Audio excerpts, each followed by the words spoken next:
Dipersilakan untuk duduk kembali. Oke. Shalom bagi kita semua. Shalom.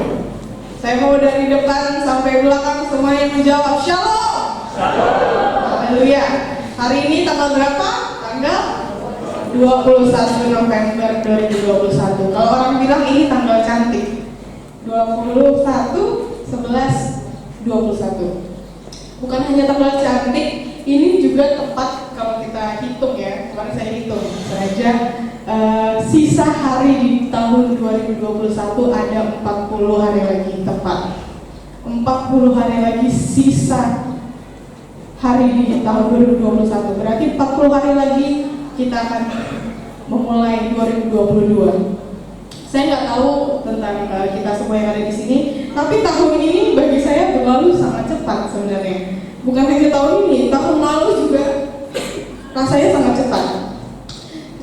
Sampai saya malah sampai bertanya-tanya, sebenarnya banyak sih yang saya lakukan, tapi kok rasanya pandemi ini cepat banget menelan 2 tahun ini. Awal 2020 kita beradaptasi dengan hal-hal yang benar-benar baru. Disitulah kita baru pertama kali mendengar COVID-19 ini, yang mungkin selama di dunia ini mungkin selama ada pandemi di dunia ini nggak pernah sampai segininya.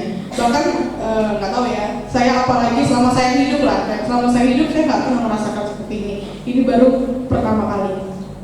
Tapi sekarang sudah akhir 2021. Bahkan bulan depan udah Desember, kita merayakan Natal lagi. Hal-hal baru itu bahkan sudah menjadi normal atau sering kita sebut new normal, dan sudah jadi kebiasaan. Kalau kita bisa lihat banyak orang walau misalnya ini new normal ini sebenarnya udah biasa kita lakukan. Semua di sini udah pakai masker, tapi mungkin banyak kita lihat juga orang terpikir yang seharusnya dilarang oleh pemerintah. Misalnya simple masker. Sekarang kalau kita udah pergi keluar, rasanya aneh kalau kita nggak ingat masker. Kalau kita udah di mobil, aduh aku lagi masker. Aneh rasanya kalau nggak pakai masker. Apalagi ada beberapa tempat yang kita nggak diterima kalau kita nggak pakai masker dan nggak boleh masuk. Ada tempat yang se-strict itu. Tapi sekarang mungkin banyak yang agak longgar ya. Ke mall pun kalau kita bisa lihat ada aplikasi yang kita bisa scan. Ya yang mau scan silakan, yang enggak gitu kan. Tapi banyak yang nggak melakukan. Tes suhu dan pakai hand sanitizer aja kadang dilewatkan orang. Dan apa yang kita bisa simpulkan di sini? Selama ini pun udah ada pandemi, hal-hal kayak normal begitu banyak yang masih belum bisa melakukan sepenuhnya. Apa yang kita bisa lihat di sini? Ini menunjukkan perubahan itu tidak instan, Bapak Ibu Saudara. Gak semua orang bisa terima perubahan. Gak semua orang bisa mengerti dengan keadaan. Gak semua orang ketika mereka harus mengalami perubahan, mereka nggak tahu gimana caranya.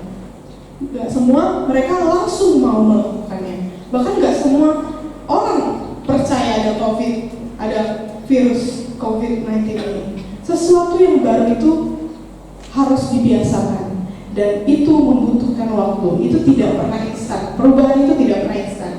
Kita kembali pada poin awal tadi, saya bilang hari ini 21 November 2021, 40 hari menuju 2022. Saya yakin udah sepanjang tahun ini jemaat Tuhan gak ada yang lagi yang gak tahu apa tema kita pada tahun ini. Apa tema kita pada tahun ini? Bermultiplikasi. Oke, cuma Pak Nelson yang tahu. Apa tema kita hari ini? Tahun ini? Bermultiplikasi. Kasih karunia. Haleluya, kita semua harus tahu karena ini adalah visi gereja kita pada tahun ini. Bentar lagi kita akan memasuki visi yang baru. Ini nggak boleh kita lupakan. Sampai saat ini kita harus terus mengerjakan multiplikasi, amin.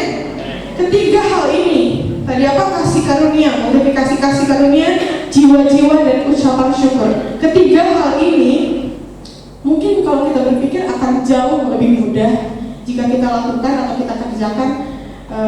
Kalau kita berpikir kayaknya kalau nggak ada COVID ini, yang namanya kasih karunia itu loh namanya kasih karunia yang sangat besar. COVID ini dihentikan. Menjangkau jiwa pun gampang, kita bisa kemana-mana, kita Dan pasti kalau kita udah mengerjakan hal-hal itu, lebih gampang kita untuk mengucap syukur. Wow, kayaknya kalau misalnya kita melihat visi ini, memang sebenarnya multiplikasi itu gampang kayaknya kelihatannya, lebih gampang akan kita hadapi kalau tanpa COVID. Kalau kita hanya memikirkan itu, tapi kalau kita memandang kepada kelemahan kita akan melihat apa yang seharusnya kita nggak punya. Maksudnya kita berpikir berandai-andai, kalau nggak ada COVID kayaknya lebih bagus, kalau nggak ada COVID kayaknya saya bisa mengerjakan ini. Tapi poinnya hari ini adalah tentang keadaan apa yang sebenarnya membuat kita berjalan, keadaan apa yang akhirnya membuat kita melangkah. Kalau ada sesuatu yang terjadi dalam hidup kita, ini question of life. Kalau ada sesuatu yang terjadi di dalam hidup kita dan membuat kita cukup kesulitan, apa itu mempengaruhi kita dalam melayani Tuhan? Apa itu menjadi hal yang berpengaruh kepada hasil yang akan kita usahakan untuk keluar?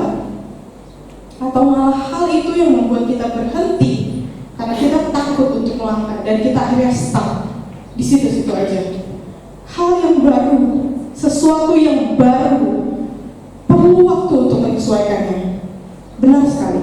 Pengantin baru pun kalau misalnya mereka udah berteman lama pun bertahun-tahun, tapi waktu mereka menikah, mereka akan menemukan hal yang baru masing-masing. Mereka menemukan oh ternyata suamiku seperti ini, oh ternyata istriku seperti ini. Bahkan mereka menemukan sesuatu yang baru di dalam dirinya yang mereka mungkin nggak tahu ya, saya belum merasakan. Mungkin yang pengantin baru bisa nanti kalian bercerita-cerita, teman saya menyimpulkannya seperti itu. Bahkan orang tua saya setiap hari aja mungkin belajar tentang satu sama lain setiap harinya. Karena setiap hari kita mengalami perubahan. Bahkan setiap hari kita semua merelevansikan diri kita kepada orang yang ada di dunia ini. Yang ngetren apa? Misalnya anak-anak muda memikirkan terhadap hal-hal yang sedang tren. Dan sebagai umat Allah, ada satu hal yang selalu kita lakukan, hal yang selalu harusnya kita lakukan untuk diperbaharui, yaitu adalah pertobatan. Katakan pertobatan. Sama halnya dengan bertobat ya. Secara cepat saya jabarkan. Siapa yang setuju kalau pertobatan itu adalah proses berkali-kali? Ya, belum semua. Siapa yang setuju kalau pertobatan itu adalah proses berkali-kali? Amin? Atau ada yang sudah mau bilang, ngapain lagi bertobat? Saya udah bertobat 20 tahun yang lalu. Saya udah bertobat waktu KKR itu aku udah bertobat. Masa kita bertobat lagi? Itu hanya untuk orang yang percaya. Salah. Bagi saya, bertobat itu adalah proses setiap hari. Setiap hari kita harus mengalami pertobatan. Amin. Setiap hari kita menyadari ketika kita melakukan sesuatu, biarlah kita tidak menormalkan pelanggaran. Setiap kali kita melakukan keinginan daging, bukan kehendak Allah, ketika kita menyadarinya, segera bertobat. Pertobatan itu bukan hal yang memalukan ya, Bapak-Ibu Saudara. Bertobat itu berarti tidak memakai cara lama yang hanya akan membawa kita terhadap dosa, dan bertobat itu berarti hidup dengan pola pikir baru, pola pikir Allah. Tapi apakah itu pertobatan yang tulus? Mungkin setelah ini kita mendengarnya seperti pertobatan itu hal yang simple ya. Ya udah nggak usah melulu langsung bertobat lah ya, kan kita bisa jalani dulu, baru nanti kalau udah nekat udah waktunya baru kita bertobat. No, pertobatan yang tulus tergantung dari apa yang memotivasi kita. Pertobatan yang tulus, saya ulang, tergantung dari apa yang memotivasi kita. Berkat, kasih karunia, hal-hal materi, apakah itu yang memotivasi kita? Saya nggak pernah bilang kalau kita pengen diberkati itu adalah hal yang salah ya Bapak Ibu Saudara. Tapi kalau hanya itu motivasi kita, sehingga hari ini kita datang ke gereja, akan membuat kita selalu akan merasa kurang. Dan itu yang mempengaruhi kita. Dan kalau tidak mendapatkannya, apa yang terjadi? Kita kecewa. Dan itu bisa mempengaruhi pelayanan kita dan kehadiran kita. Ini kalau itu yang menjadi motivasi kita. Tapi tema kita pada hari ini adalah tema kita berkuasa atas segala keadaan. Sama-sama ulang bersama saya 2, 3 ya. Berkuasa atas segala keadaan. Kita buka Alkitab kita di 1 Korintus 2 ayat yang ke-12.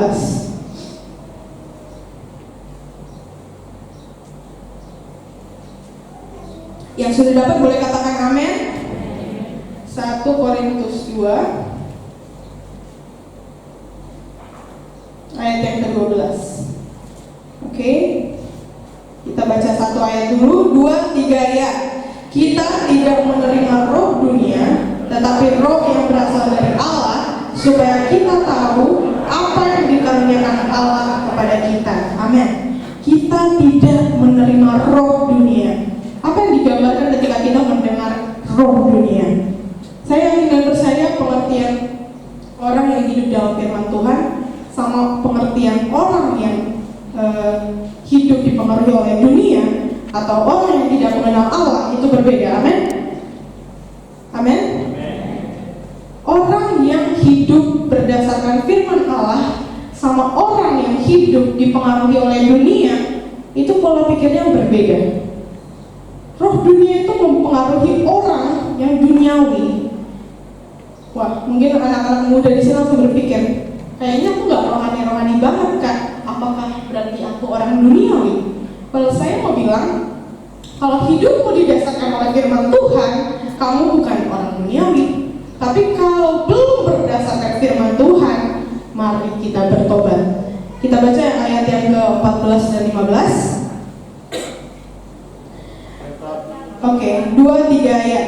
Tetapi manusia duniawi tidak menerima apa yang berasal dari roh Allah, karena hal itu baginya adalah suatu kebodohan dan dia tidak dapat memahaminya. Sebab hal itu hanya dapat dinilai secara rohani. Ayat 15. Tetapi manusia rohani menilai segala sesuatu, tetapi ia sendiri tidak dinilai oleh orang lain.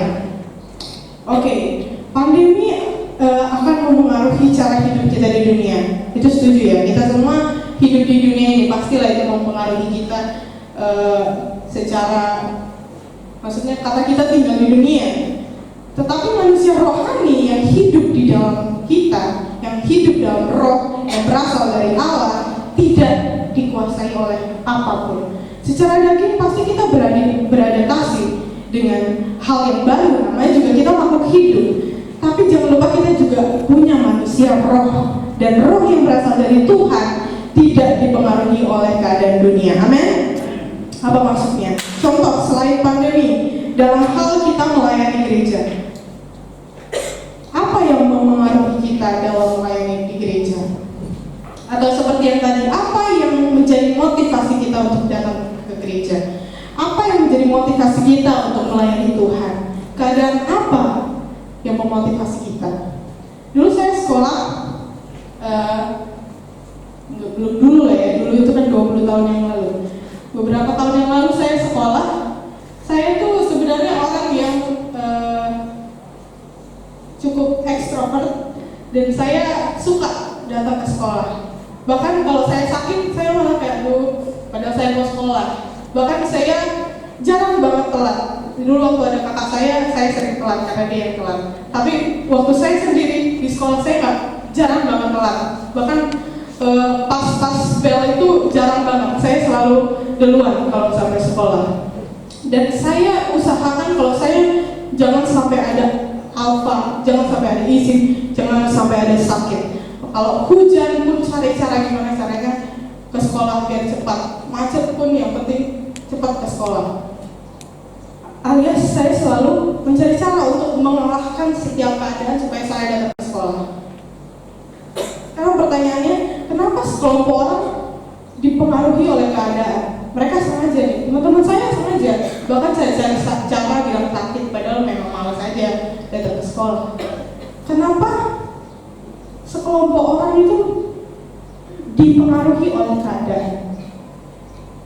Tadinya saya mau kasih tunjuk satu video, cuman karena nggak dapat, jadi saya jelasin aja. Di situ video itu ini ada di tempat umum, mereka ada di tempat umum. Lalu di situ ada pintu, ada satu orang, ini mereka ramai bergerombolan orang, udah banyak yang masuk ke pintu itu. Cuman waktu si satu orang ini, emang dia jahil mau ngerjain orang, dia pura-pura menaikkan kakinya ini seakan-akan dia mau melangkahi sesuatu. Dia kayak melangkahi sesuatu yang tinggi, habis itu baru dia berhenti. Orang-orang yang di belakangnya sebenarnya mau cepat-cepat pergi, cuma gara-gara melihat dia kayak gitu, akhirnya mereka stop dan akhirnya mereka ikut melangkahi. Karena mereka nggak tahu, mereka pikir di situ ada sesuatu. Karena yang depannya melakukan itu. Lalu saya berpikir, kenapa orang-orang mengikuti apa yang dilihat mereka? Kenapa orang-orang cepat sekali terpengaruh dengan keadaan itu? Satu, dia takut ada sesuatu, takut dia jatuh, takut dia malu. Akhirnya dia melakukan apa yang dilakukan orang lain. Akhirnya dia melakukan apa yang di zona nyamannya. Kita lebih nyaman mungkin kalau kita ngikutin mereka. Kalau kita ngikutin mereka, setidaknya ya, kalau misalnya orang yang di belakang orang yang jahil itu mengikutinya, bisa jadi peluang orang yang di belakangnya itu akan mengikutinya lagi. Dan banyak orang yang akan mengikutinya cuma karena mau ikut-ikut, karena mereka takut ada sesuatu di situ. Akhirnya mereka terpengaruhi oleh keadaan itu. Akhirnya mereka semuanya mengikuti hal yang salah. Padahal nggak ada apa-apa. Terkadang kita nggak sadar dimanapun kita berada. Kadang kita nggak sadar kita dipengaruhi oleh keadaan. Kita ngikutin semua orang yang kalau akhirnya disalahkan, orang nggak ada apa-apa kok. Kita berlindung di satu kalimat, loh, semua orang ngikutin hal yang sama. Semua orang kok, kalau misalnya mereka batuk sedikit, mereka langsung nggak masuk sekolah kok. Kalau ada hujan rintik-rintik, ya masa mau dipaksain ke gereja? Akhirnya kita berlindung dalam kalimat, semua orang juga melakukan hal yang sama. Kita mencari pembenaran, kita membela diri. Tapi dalam hal melayani tempat ini misalnya, mungkin tidak ada teguran yang nyata. Misalnya kita melakukan kesalahan, tapi kadang kita berpikir selagi ada orang yang juga seperti itu, kita merasa aman, kita merasa nggak dipersalahkan sendiri. Untuk kalau misalnya orang itu mau mengakui kesalahan, tapi kalau enggak dan tidak ada yang menegurnya, dia bisa terjebak dalam keadaan itu. Keadaan-keadaan seperti itu seharusnya tidak mempengaruhi integritas kita, Bapak Ibu Saudara. Saya akan cerita waktu itu bulan apa ya, kita PPKM darurat, yang sebenarnya gereja kita dari awal pandemi kita nggak pernah online. Maksudnya mungkin ada online, cuma kita tetap datang ke gereja. Tapi waktu itu karena PPKM darurat, kita semua orang di rumah kecuali yang pelayanan. Kalau nggak salah 2 minggu waktu itu. Dan waktu itu saya kebagian waktu berkhotbah. Alias saya merasakan khotbah di ruangan ini. Sebenarnya maksudnya ya ini ruangan ini kalau penuh ya terasa terisi. Tapi kalau ruangan ini cuma dipenuhi oleh orang-orang yang pelayanan, ya praise and worship di situ, hamba Tuhan pun di sini doang. Kadang-kadang pun mungkin online juga, dan beberapa orang lah yang mau onsite. Tapi terasa sekali sepinya, terasa sekali kalau saya ngomong, ini aja sunyi ya, ini sunyi waktu saya ngomong. Gimana kalau kayak kemarin, lebih sunyi lagi, yang bilang amin tuh mungkin di dalam hati. Mau di dalam hati pun ada satu orang yang ngomong, gak akan kedengaran, karena sepi banget, sunyi banget. Bahkan waktu persiapan saya biasanya mau selipkan, kayaknya nanti ada satu jokes atau candaan-candaan simpel, tapi saya pikir tapi orangnya nggak ada, nanti aneh kalau saya ketawa sendiri. Dan memang waktu saya berdiri di sini ada TV dan itu menutupi, ya mungkin ada orang di belakang, tertutup juga. Dan bayangin itu nggak ada yang respon sama sekali. Makanya akhirnya saya udah tahu,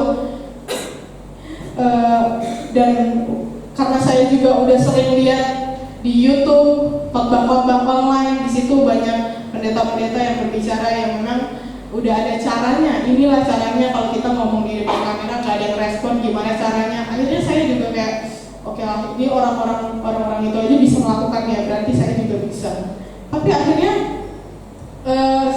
kita ada Zoom itu pun nggak bisa kita kontrol sepenuhnya respon ini dan itu. Sementara koneksi pun kadang ada yang tidak stabil satu sama lain. Saya langsung terpikir, kalau kayak gini keadaannya dan saya merasa aneh, sebenarnya apa yang saya rindukan ketika saya berkhotbah? Apakah berpengaruh ketika seseorang tidak merespon? Atau orang lain atau audiens yang besar mempengaruhi kualitas khotbah saya? Apakah ketika saya berkhotbah di ruangan yang besar dan orang yang sedikit itu mempengaruhi saya? Saya langsung berpikir, sebenarnya berarti apa motivasi saya kalau saya merasa itu aneh? Langsung saya berpikir, saya melayani walaupun tidak ada yang merespon. Siapa yang melihat saya? Tuhan. Tuhan hadir. Saya langsung merasa, oh Tuhan hadir. Tuhan mendengarkan saya. Tuhan tertarik sama apa yang saya katakan. Karena itu adalah firman Tuhan. Amin. Saya langsung, wah, hati saya langsung damai. Oke, itu dia contoh saya lagi berkhotbah. Bagaimana dengan pelayanan yang lain? Misalnya, saya juga waktu itu jadi WL juga. Haleluya, mari yang di rumah kita sama-sama ini, sama-sama bertepuk tangan. Kita nggak didengar sama sekali tepuk tangannya. Bahkan ya kita dengan tepuk tangan kita, tepuk tangan WL itu nggak kedengaran satu sama lain karena sound yang besar.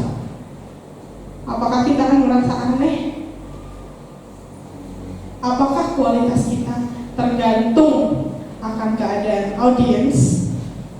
Gak usah muluk-muluk misalnya langsung pelayanan yang di altar.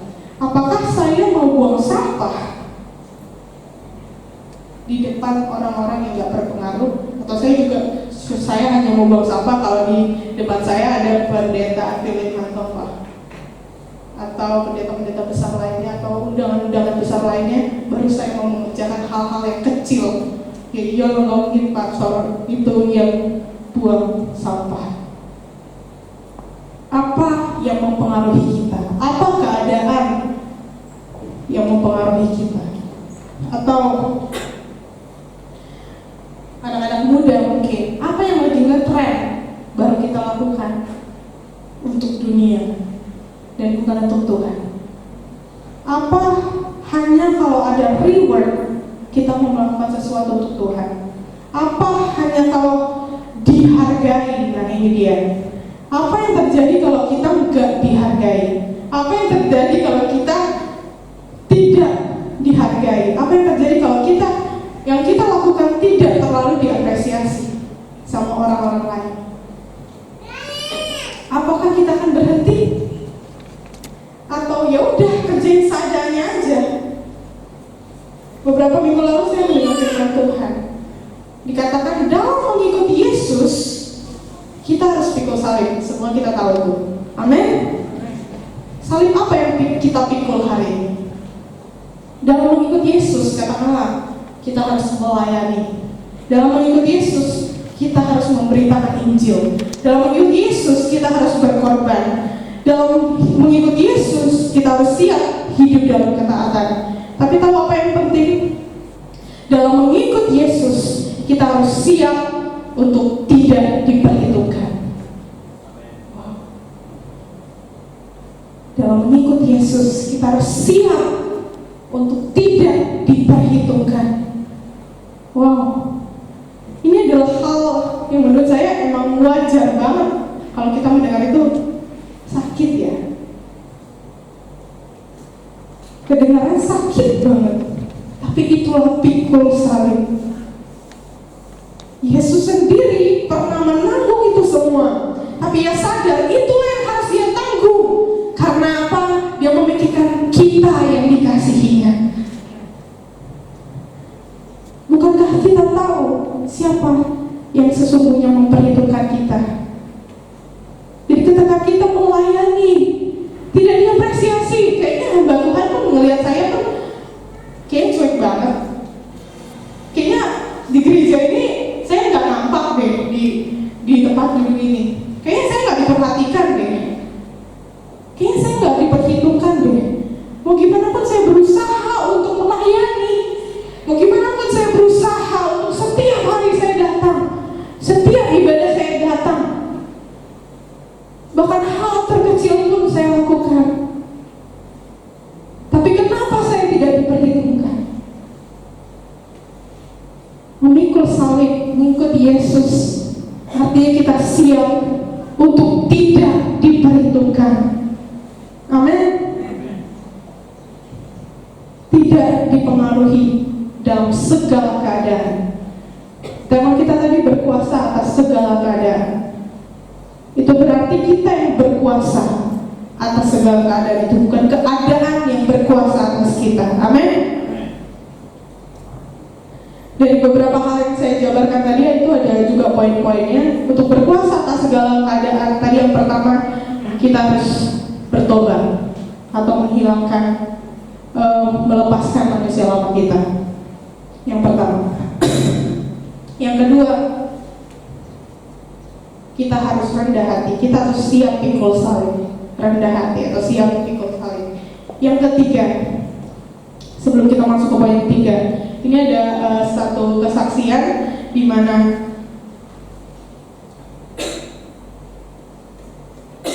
ini termasuk pelayanan yang saya kerjakan di gereja ini.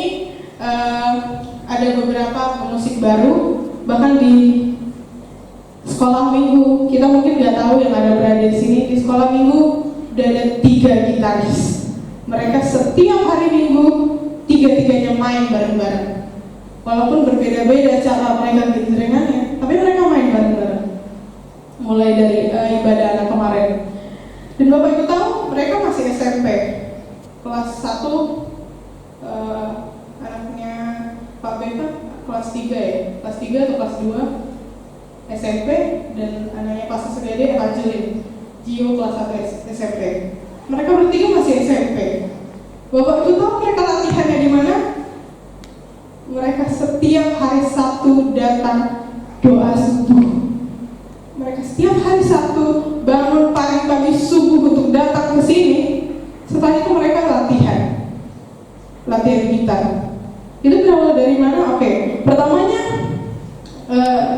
Evangeline dia cerita, "Kak, aku suka loh main gitar," katanya. Dia habis itu sebelum mereka sekolah online, mereka di sekolah itu musik itu belajar gitar. Setelah mereka belajar gitar, ya, gitarnya cuma satu dipakai oleh si gurunya, dan mereka juga cuma belajar ya satu-satu. Bayangin satu gitar untuk semua orang di situ. Ya mungkin yang main gitar mereka bawa ke sekolah, cuman akhirnya mereka cuma belajar satu-satu orang.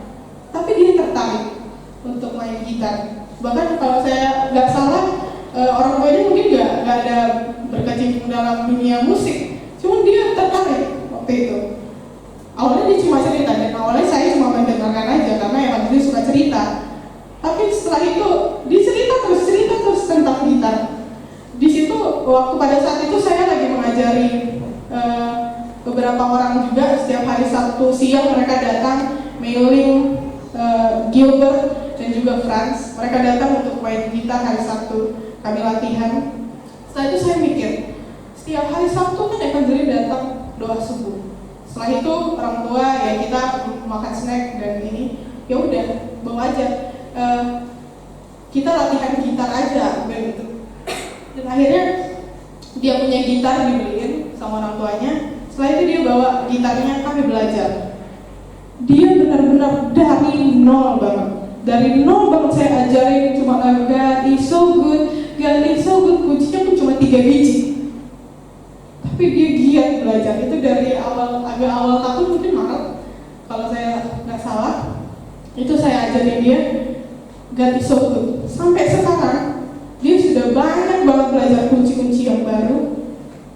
Sampai sekarang saya nggak perlu ngajarin lagi. Dia udah tahu dari dia mungkin belum bisa mainkan kunci-kunci gantung, cuman dia udah tahu bentuknya itu gimana, dan akhirnya dia sekarang udah bisa mainin lagu. Walaupun ya sebenarnya terbatas, tapi dia mau. Tapi satu yang saya lihat, kesediaan. Poin ketiga, bersedia. Dia bersedia untuk meluangkan waktunya, tenaganya. Dia setiap hari Sabtu ngeluh kok. Karena aku sakit ya, setiap hari main. Aku jadi malas kadang-kadang kalau main karena sakit banget mainnya. Tapi saya bilang itu memang harus kayak gitu. Kalau main gitar, bahkan si Gio yang bertanya, ini kenapa ya tanganku jadi keras? Kapalan, gak apa-apa, itu prosesnya. Aku bilang gitu, itu prosesnya. Kalau main gitar, kalau kapalan aku senang. Jadi dia gak terlalu sakit kalau main gitar.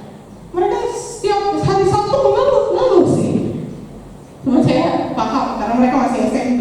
Tapi saya mikir dari yang nol aja, padahal dia cuma latihan setiap hari Sabtu bersama saya. Itu pun waktunya terbatas karena habis doa subuh kami pulang kan.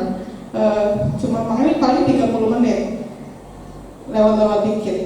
Tapi dari ketekunan itu akhirnya sekarang dia bisa main. Mereka setiap hari Sabtu bersama dengan Sheila dan Gio, akhirnya mereka bertiga yang main untuk ibadah. Berikan kemuliaan bagi Tuhan.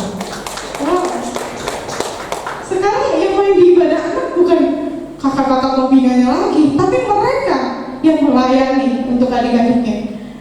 Dari mereka juga saya percaya anak-anak di ibadah anak itu mereka terpacu, aku mau main gitar kayak abang itu, kayak kakak itu. Mungkin dari situ bisa mereka tertarik. Bahkan sekarang karena Evangeline yang belajar sama saya duluan, bahkan setiap hari Sabtu dia ngetes si Sheila, God is so good, katanya gitu. Coba ayo. Saya nyampe kadang kayak ketawa ya, lagu juga nih orang. Akhirnya dia udah ngajarin orang, tapi akhirnya saya merasa terbantu juga. Kalau saya mengajari dari awal lagi, itu bakal susah. Sedangkan saya juga harus mencatat semua chord yang mereka butuhkan untuk di sana. Akhirnya terbantu. Akhirnya si Sheila pun bisa mengikuti. Awalnya chord-chordnya dia kadang dia nggak ikut latihan, jadi kadang dia udah lupa chordnya gimana. Tapi akhirnya sekarang dia udah mengerti. Itulah saya pikir hasil dari kesediaan. Amin. Gilbert juga bukan langsung dia kan, mungkin kita lihat dia setiap minggu di sini. Cuma kita nggak pernah lihat prosesnya. Dulu dia datang hari Sabtu siang-siang sama Meli, sama Frans, mereka bertiga. Tekun ikut terus latihan. Yang awalnya ya lagunya cuma itu aja yang bisa dimainkan. Akhirnya mereka bisa improve lagi. Bahkan sekarang mereka udah main setiap minggu. Gak mungkin lagi gak improve dari hal itu. Itulah hasil dari ketekunan dan kesediaan. Yang pertama, bertobat, meninggalkan manusia lama. Yang kedua, rendah hati, siap untuk pikul salib, siap untuk tidak diperhitungkan. Yang ketiga, bersedia, meluangkan segalanya, memberikan diri untuk belajar, memberikan diri untuk menjadi hamba yang berkenan. Amin. Saya percaya firman ini menguatkan kita. Kita baca sekali lagi ayat yang ke-12. 2-3 ya. Kita tidak menerima roh dunia, tetapi roh yang berasal dari Allah, supaya kita tahu apa yang dikaruniakan Allah kepada kita. Supaya kita tahu apa yang dikaruniakan Allah kepada kita, kita harus memiliki roh yang berasal dari Allah. Amin. Kita bukan orang dunia. Katakan, kita bukan orang dunia. Kita hidup oleh roh Allah. Amin. Mari kita bangkit berdiri, Bapak Ibu.